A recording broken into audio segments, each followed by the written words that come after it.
Channel. நம்ம சேனலில் இன்றைக்கி சம்மருக்கு ஏற்ற ஒரு சூப்பரான ஒரு ஹெல்த்தியான குழம்பு தாங்க நம்ம எப்படி செய்கிறதுன்னு பார்க்க போகிறோம்.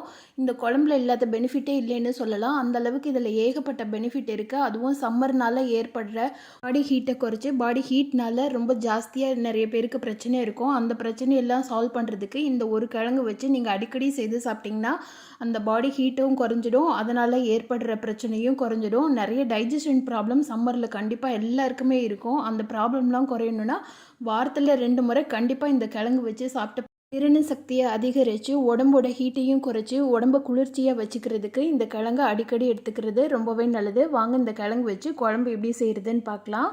இதை குக்கரில் வேக வைக்க போகிறேன் இப்போ நான் ஒரு 1/2 கிலோ கிழங்கு எடுத்திருக்கேன். இதை கழுவிட்டு தண்ணி ஊற்றி குக்கரில் ஒரு 3 விசில் வச்சு எடுத்துடலாம். 3 விசிலுக்கு மேலே வச்சிங்கன்னா கிழங்கு குழஞ்சிரும். அது மாதிரி இந்த கிழங்கு சாப்பிட்டா நாக்கு அரிக்கும் அப்படின்னு சொல்லுவாங்க. அதனால் கிழங்கு வேக வைக்கும்போது நீங்கள் இது கூட கொஞ்சமாக புளி சேர்த்துக்கிட்டு செஞ்சிங்கன்னா நாக்கு அரிக்காது. கிழங்கு வேகும்போது நீங்கள் புளி சேர்த்துருங்க, நாக்கு கண்டிப்பாக அரிக்கவே அரிக்காது. அது மாதிரி கிழங்கு வாங்கும்போது கொஞ்சம் பழைய கிழங்காவே பார்த்து வாங்கிக்கோங்க. கிழங்குமே நாக்கு அரிக்காதுங்க. அதனால் அந்த மாதிரி கிழங்கா பார்த்து வாங்கிக்கோங்க. வாங்க இதை எப்படி செய்கிறதுன்னு பார்க்கலாம்.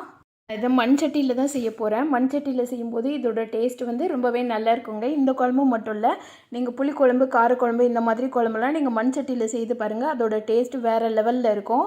இப்போ இந்த குழம்புக்கு நான் நல்லெண்ணெய் தான் எடுத்திருக்கேன். நல்லெண்ணெயிலேருந்து இந்த குழம்பு செய்யணும். செஞ்சு பாருங்கள், நல்லாயிருக்கும். உடம்பு ஆரோக்கியமாக இருக்கிறதுக்கு கண்டிப்பாக நீங்கள் நல்லெண்ணெயில் செஞ்சு பாருங்கள்.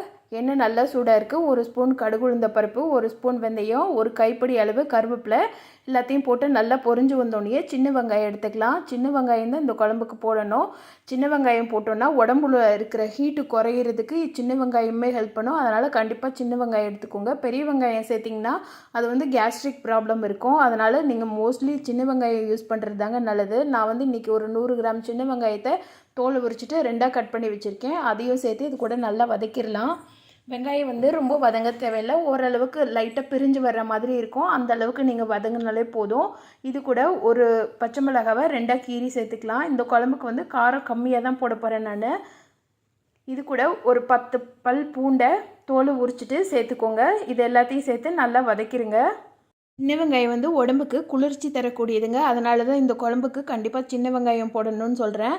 சம்மர் டைமில் ஜூஸ் அந்த மாதிரி குடிக்கிறதுக்கு பதில் நம்ம டெய்லி எடுத்துக்கிற ஃபுட்டில் இந்த மாதிரி சின்ன சின்ன ஐட்டத்தெல்லாம் சேர்த்தாலே நம்மளோட உடம்பு ஹீட்டு நார்மலாக குறைய ஆரம்பிச்சிடும். இப்போ வெங்காயம் ஓரளவுக்கு நல்லாவே வதங்கிருச்சு. இது கூட 3 தக்காளி பழம் நல்லா பழுத்த பழமாக எடுத்திருக்கேன்.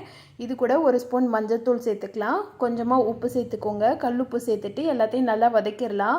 உப்பு மஞ்சத்தூள் சேர்க்குறதுனால தக்காளி சீக்கிரமே வதங்கிடும். அதோட பச்சை வாசனையும் போயிடும். அதனால் இதெல்லாத்தையும் நல்லா வதக்கிடுங்க. இப்போ பாருங்கள், கிழங்கு நல்லா வெந்துருச்சு. கிழங்கு வெந்துருச்சுன்னா நல்லா தோல் உரிக்கிறதுக்கு ஈஸியாக வருங்க. ஒரு சில கிழங்கு 3 விசில் வச்சோன்னா குழையிற மாதிரியும் இருக்கும். அதனால் கிழங்கு கொஞ்சம் பொடி சைஸாக வாங்காமல் கொஞ்சம் பெரிய சைஸாக வாங்கிக்கோங்க. இப்போ பாருங்கள், 3 விசில் தான் வச்சேன். கிழங்கு எவ்வளோ அழகாக வந்திருக்கு பாருங்கள். இதுக்கு மேலே நீங்கள் வச்சிங்கன்னா கிழங்கு குழஞ்சிரும், குழன்னு ஆயிடும். அதனால் 3 விசிலுக்கு மேலே வைக்காதீங்க.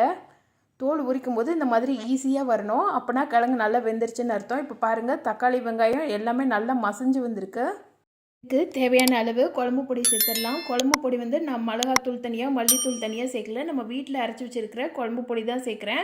இது மாதிரி சம்மர் டைமில் நீங்கள் காரம் ஜாஸ்தியாக யூஸ் பண்ணாதீங்க. காரம் கம்மியாகவே யூஸ் பண்ணுங்கள். அதனால் நான் 1.5 ஸ்பூன் அளவு தான் குழம்பு பொடி சேர்த்துருக்கேன். உங்களுக்கு காரம் ஜாஸ்தியாக வேணும்னா நீங்கள் ஜாஸ்தியாக யூஸ் பண்ணிக்கோங்க. முடிஞ்ச வரைக்கும் சம்மரில் காரம் கம்மியாகவே சேர்த்து சாப்பிடுங்க. அதுதான் உடம்புக்கு ரொம்ப நல்லது. குழம்பு பொடி நல்லா வதங்கி எண்ணெய் பிரிஞ்சு வந்திருக்கு பாருங்கள். இந்த டைமில் ஒரு எலுமிச்சம்பழ சைஸ் அளவு புளி கரைச்சி வச்சுருக்கேன். அதை இது கூட சேர்த்துக்கலாம். புளி கரைக்கும் போது நான் கெட்டியாக தான் கரைச்சி வச்சுருக்கேன். அதனால் எக்ஸ்ட்ராவாக நான் 1.5 டம்ளர் அளவு தண்ணி சேர்த்துக்கிறேன். தண்ணி சேர்த்துட்டு குழம்பு நல்லா கொதிக்க வச்சிடலாம். குழம்பு நல்லா நுரைச்சி வரணும். அந்தளவுக்கு நல்லா கொதிச்சு வரணும் பாருங்கள். பாருங்கள், குழம்பு நல்லா கொதிச்சு நுரைச்சி வந்திருக்கு பாருங்கள். இந்த மாதிரி நல்லா கொதிச்சு வரணும். இந்த மாதிரி வந்தால் தான் குழம்போட பச்சை வாசனைலாம் போயிட்டு நல்லா குழம்பு கொதிச்சிருக்குன்னு அர்த்தம். இப்போ இது கூட நம்ம வேக வச்சு நறுக்கி வச்சுருக்கிற கிழங்கை சேர்த்துக்கலாம். கிழங்கு இந்த சைஸில் நீங்கள் நறுக்கி வச்சுக்கோங்க. ரொம்ப குட்டியாக நறுக்குனிங்கன்னா கிழங்கு கரைஞ்சிடும். அதனால் இந்த சைஸ்லேயே நறுக்கி வச்சுக்கோங்க. நறுக்கின கிழங்கு எல்லாத்தையும் குழம்புல போட்டாச்சு. இப்போ கிளறி விட்டுடலாம். இது எல்லாத்தையும் சேர்த்து குழம்பு கிளறும்போது கிழங்கு உடஞ்சிடாமல் பார்த்துக்கோங்க. ஏன்னா ரொம்ப ஸ்பீடாக கிளறினீங்கன்னா கிழங்கு ஆல்ரெடி வேக வச்சுருக்கிறதுனால உடையிறதுக்கும் சான்ஸ் இருக்குது. அப்போ குழம்போட சேர்ந்து கரைஞ்சிடும். அதனால் கிளறும்போது மெதுவாக கிளறுங்க. இப்போ மிக்ஸி ஜாரில் 1 கைப்பிடி அளவு தேங்காய் பத்தை எடுத்திருக்கேன். இதெல்லாத்தையும் நல்ல மையாக அரைச்சிட்டு வந்துடலாம். இப்போ குழம்பு நல்லா கொதிச்சு ஓரளவுக்கு தண்ணியெலாம் வற்றிருக்கு பாருங்கள். இந்த டைமில் நம்ம தண்ணி ஊற்றி அரைச்சி தேங்காய் விழுதை இது கூட சேர்த்துக்கலாம். தேங்காய் விழுதை நல்லா மையாக அரைச்சிக்கோங்க. கொஞ்சமாக தண்ணி ஊற்றி சேர்த்து அரைச்சிக்கோங்க. இது கூட மிக்ஸி ஜாரில் கொஞ்சமாக தண்ணி ஊற்றி கழுவி அதையும் இது கூட சேர்த்துடலாம். சேர்த்துட்டு ஒரு 5 நிமிஷம் மட்டும் குழம்பு நல்லா கொதிக்க வச்சுருங்க.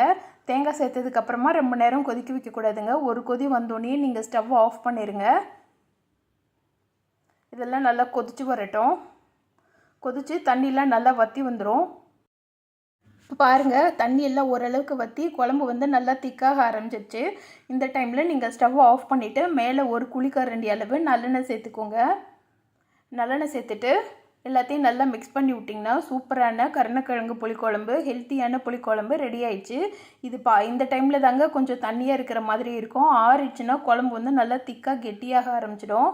பாருங்கள், இது நான் ஆறுனதுக்கப்புறமா எடுத்திருக்கேன். எவ்வளோ திக்காக இருக்குது பாருங்கள். சாதத்தோடு பரட்டி சாப்பிட்றதுக்கு அவ்வளோ அருமையாக இருக்குங்க. எண்ணெய்லாம் நல்லா தெளிஞ்சு வந்திருக்கு பாருங்கள். இந்த மாதிரி இருக்கும் குழம்பு ஆறுனதுக்கப்புறமா. இந்த குழம்பு கூட நீங்கள் சுடு சாதத்தில் வச்சு சாப்பிடும்போது அப்பையும் கொஞ்சமாக நல்லெண்ணெய் ஊற்றி சாப்பிடுங்க. அவ்வளோ அருமையாக இருக்கும் இந்த குழம்பு.